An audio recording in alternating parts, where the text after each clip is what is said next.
자, 이번에 이면철 후보에게 주도권을 드리겠습니다.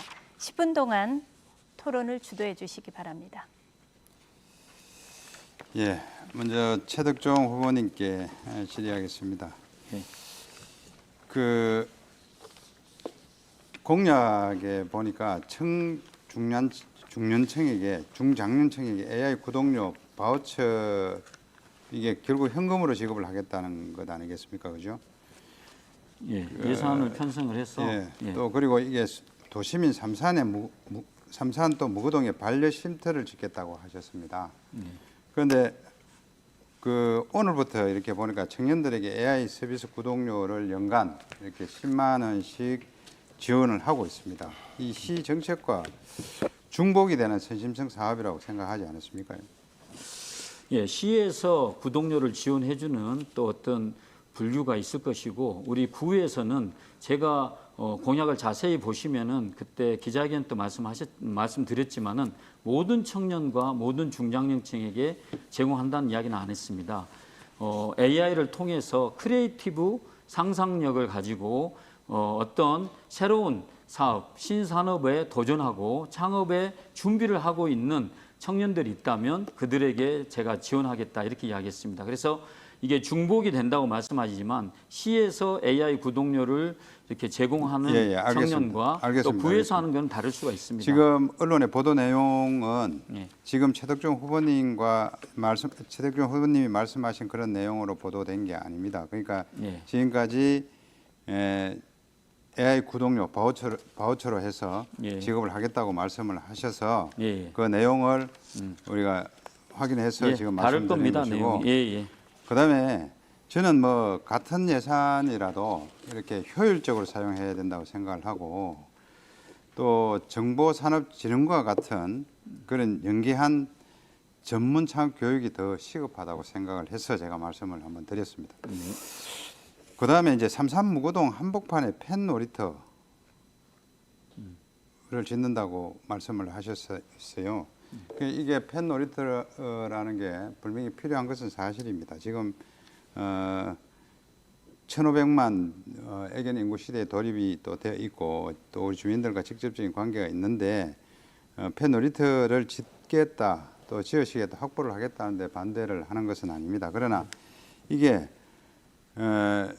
그러니까 삼산무건을 시내 한복판 아니겠습니까? 이게 소음과 또 동물 환경 문제와 같은 이 주민 갈등이 폭발할 수도 있을 것이다 이런 생각이 들어요. 거기에 대해서는 뭐 생각을 한번 해보셨습니까? 네, 얼마든지 생각을 했고요. 지금 우리 이렇게 반려동물 놀이터가 있다는 게 지금 문수 양궁장 옆에 있지 않습니까? 그래서 삼산동의 주민들은 너무나 떨어져 있어가지고 이용하기가 쉽지 않습니다. 그래서 꼭 필요하다고 생각을 합니다. 그래서 아까 말씀하신 그런 우려 사항들을 해소할 수 있는 지역과 위치를 면밀하게 분석하고 검토해서 할 계획이니까 크게 걱정 안 하셔도 될 것 같습니다. 근데 문수 양궁장에 있는 그 펜 놀이터 시설도 사실 굉장히 문제가 많습니다. 거기는 아시겠지만은 그 양궁 훈련은 하는 바로 옆에 위치해 있습니다. 그래서 그 양궁이라는 훈련은 집중을 해야 됨에도 불구하고 이제 그 애견들 소리 때문에 굉장히 민원이 많다는 말씀을 좀 드리겠고 이게 시내 한복판에 지으면 이 소음이나 또 동물 환경이나 또 이런 안전 문제가 분명히 발생이 될 수 있을 것이다 저는 생각을 해요. 그러니까 이제 저처럼 서남호수공원 같은 곳에 이제 자연 친화적으로 이렇게 반려동물 테마파크를 짓고 또 제가 공약에도 나와 있습니다만은 순회 수의사 무료 진료 같은 이 실속형으로 복지를 제공하는 것이 더 주민 친화적인 행정이라고 저는 생각을 하는데 우리 최덕종 후보님께서 예, 어떻게 공감합니다. 네. 그런 공간과 위치를 검토해서 잘 연구하고 또 우리 주민들과 수기하면서 이렇게 저는 이제 주민 주권 시대를 선언했습니다. 그래서 주민들과 이게 갈등을 최소화하면서 주민들이 만들어가는 행정을 펼쳐나가겠습니다. 이 분야에도 환경, 노동, 그리고 교육, 또 반려동물 인구 모든 분야 우리 분들과 함께 머리를 맞대고 하나하나 문제를 수기하면서 풀어가지 이렇게 일방적으로 지금까지 진행했던 행정의 길을 따라가지 않겠다고 말씀드리겠습니다.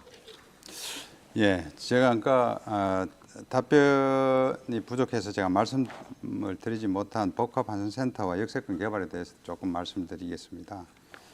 이게 앞으로 남구 경제 활성화에 사활이 걸린 문제입니다. 또 지금 죽어가는 상권을 살릴 수 있는 가장 좋은 기회라고 저는 생각을 합니다. 그래서 이 부분이 자꾸 뭐 예산 8천억이 더 1조 2천억이 들어간다 이렇게 말씀을 하시는데 복합환승센터 건립비를 800억으로 국비와 시비로 전에 부담을 하는 걸로 되어 있습니다. 나머지 7천여 원은 내년에 기본계획과 타당성 영역조사가 끝나게 되면 민간 자본을 유치해서 남구청의 재정 부담이 제로로 만들겠다는 분명히 말씀을 드리고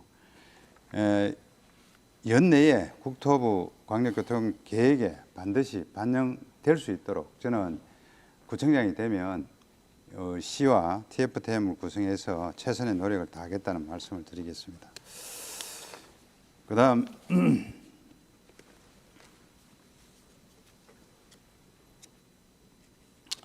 박인섭 후보님께 묻겠습니다.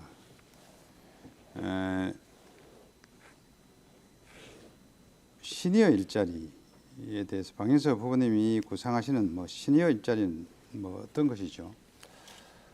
지금 기존에 아까 그 후보님이 말씀하셨는데 5천 개 정도 일자리가 있지 않습니까? 네. 이런 부분을 조금 더 확대하면 될 것으로 보여집니다. 물론 뭐 신규로 또 더 이렇게 좋은 사업을 발굴해도 되지만 기존에 뭐 공공형 일자리라든지 여러 가지 뭐 반찬 가게라든지 식당이라든지 등등 이렇게 지원도 해주고 많은데 이런 부분 뭐 확대를 한다고 보시면 되겠습니다. 네. 그 시니어 일자리 뭐 창출을 해야 된다는데 우리 박인섭 의원님의 생각과 저도 공감을 합니다.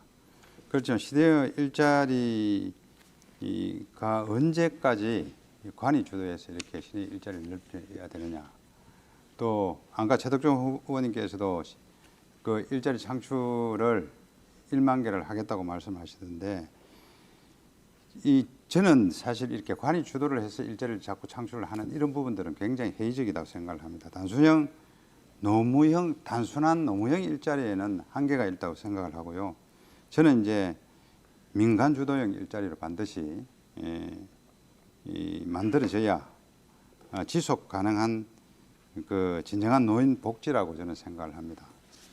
예, 지금 뭐 답변 좀 드려도 되겠습니까? 지금 정부하고 같이 이제 시니어 일자리는 늘려가고 있는 추세이고 실제 민간 주도형으로 가려면 거기에서 수익을 내야 되는데 지금 거리를 한번 나가 보십시오. 이 빈점포가 많습니다. 그래서 이 어려운 상황인데 이 민간 주도형을 해서 본인들이 시니어 분들이 나가서 수익 창출하고 그 월급도 맞추고 이렇게 하기는 지금 너무 어렵습니다. 상황이. 또 노동력도 뭐 좋기는 하지만 여러 가지 마케팅이라든지 힘든 부분이 많습니다.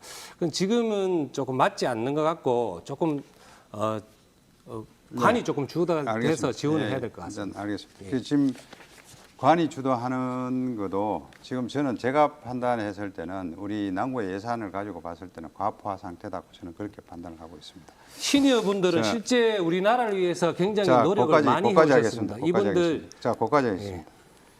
저 우리 최덕종 그 후보님께 질의하겠습니다. 그 시외 고속버스 터미널을 통합해서 문화공연, 복합공간, 그 AI 미래 거점을 만들겠다고 말씀을 하셨더라고요.